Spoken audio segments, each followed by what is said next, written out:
qual é um dos principais problemas de gestão de pessoas? Vou te dar uma chance. Você acertou se pensou em definição de estratégia de remuneração. Vamos falar sobre isso hoje.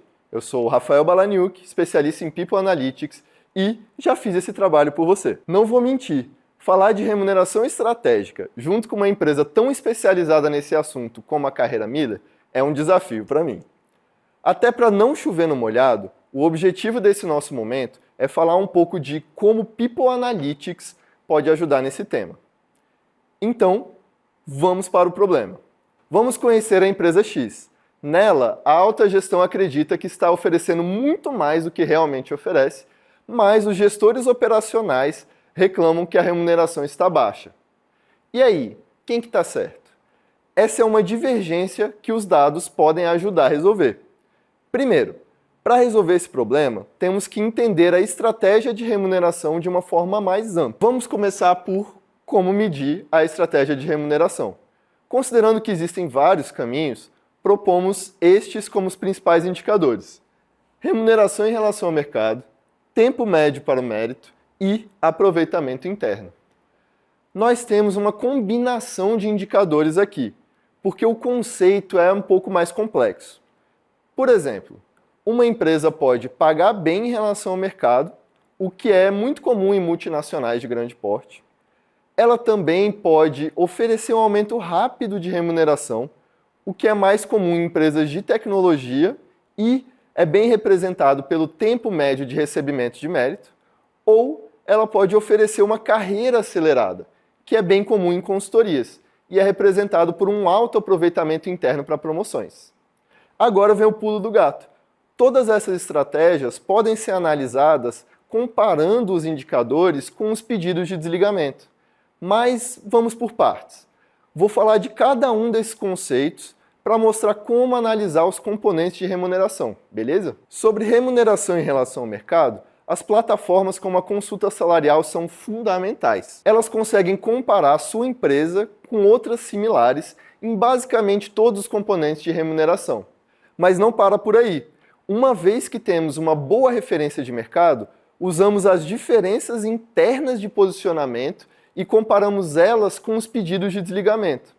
Ué, mas espera aí, se a minha estratégia é de mediana, eu pago isso para todo mundo, não é? Provavelmente não. Vou explicar. Por exemplo, para organizar salários, os cargos são agrupados em tabelas e faixas salariais. Na maior parte dos casos é virtualmente impossível fazer um ajuste fino para cada cargo. Por exemplo, é comum que analista pleno de RH fique na mesma faixa salarial de um analista pleno de planejamento financeiro. Vamos imaginar que a mediana de mercado do analista de RH é de 5 mil e do analista de planejamento financeiro é de 8 mil. Isso com uma definição de salário de 6 mil na tabela salarial. Nesse caso, é esperado que tenhamos mais pedidos de desligamento do analista de planejamento financeiro do que do analista de RH. Comparando esses grupos em relação ao turnover voluntário, podemos estimar o posicionamento ideal da empresa. Por exemplo, no caso em que estamos trabalhando, imagine que o turnover voluntário do mercado seja 1% ao mês. O do nosso analista de RH também é 1% ao mês, só que do analista de planejamento financeiro é 3% ao mês. Primeiro, isso sinaliza que há outras características na nossa empresa que puxam o turnover para cima e que uma remuneração 20% acima da mediana pode nos aproximar da taxa de retenção de outras empresas, enquanto que pagar 25% abaixo do mercado pode levar a um turnover 200% maior do que das outras empresas. Esse é um exemplo de gráfico que pode ser feito para analisar a nossa remuneração em relação ao mercado usando o turnover voluntário.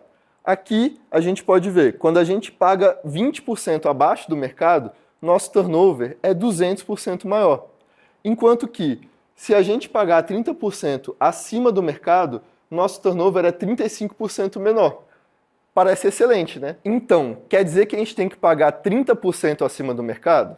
Não. Essa pode ser uma estratégia inviável economicamente. O que essa análise mostra é que grupos com maior remuneração em relação ao mercado pedem menos para sair. Além disso, pagar 20% abaixo do mercado é uma prática extremamente prejudicial na nossa empresa. Agora, Vamos aos méritos. Os principais indicadores que olhamos para analisar os méritos são percentual de mérito, tempo médio para recebimento do mérito e percentual de colaboradores que receberam o mérito. Esses indicadores devem ser gerados por níveis, tanto os hierárquicos, como analistas, coordenadores e gerentes, como os de senioridade, como júnior, pleno e sênior. Depois de olhar para esses indicadores de forma geral, duas perguntas fundamentais devem ser respondidas.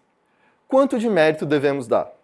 E de quanto em quanto tempo devem ser dados esses méritos? Comparando de novo com o turnover voluntário, conseguimos as respostas para essas perguntas.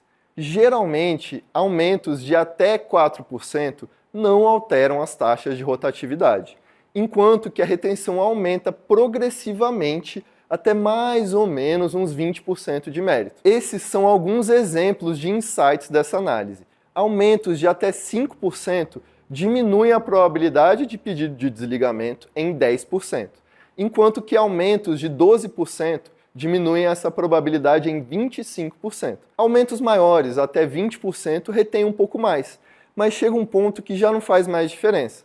Também geramos esse mesmo tipo de resultado por tempo sem receber mérito. Agora, vamos ao aproveitamento interno? Esse indicador é a divisão das promoções pelas promoções mais admissões. Assim, sabemos das posições que preenchemos, quantas delas foram preenchidas internamente. Esse também é um indicador que a análise fundamental é por nível hierárquico e de senioridade. Por exemplo, é comum e saudável que analistas juniores entrem na empresa por admissão externa, enquanto que, se muitos coordenadores e gerentes entrarem por admissão externa, provavelmente teremos um problema. Comparando com os pedidos de desligamento, a ocupação interna afeta os níveis imediatamente abaixo. Por exemplo, se as vagas de coordenação de uma empresa são preenchidas 40% internamente, provavelmente haverá mais pedidos de desligamento de analistas plenos e seniores. Agora, nesse mesmo exemplo, o preenchimento interno para analistas parece saudável. Mas, especificamente para esse nível, o indicador é genérico. Vamos olhar esse nível no detalhe. O comportamento esperado é esse, onde há mais contratação externa de juniores e maior preenchimento interno de cargos de maior senioridade. Isso abre espaço para que o time evolua na carreira. Ok, mas como podemos justificar um investimento para remuneração mais competitiva, mais méritos e maior aproveitamento interno? Para os três, podemos encontrar uma resposta no custo do turnover.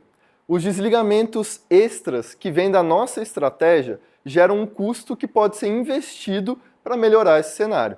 Por exemplo, será que vale a pena, em uma empresa, aumentar os méritos de 4% para 6%? Imagine que esse aumento vai aumentar o custo do programa de mérito em 50 mil no ano. Segundo nossos estudos, o grupo de 6% de aumento terá um turnover voluntário 20% menor no ano também.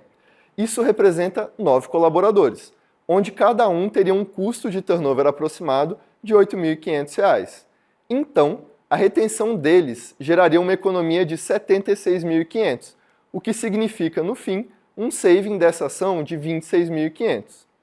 Ou seja, seguindo esse raciocínio, valeria sim a pena o percentual de mérito subir de 4% para 6%. Quando a gente olha para o aproveitamento interno, tem mais uma economia para a gente considerar, que é a diferença para a contratação externa.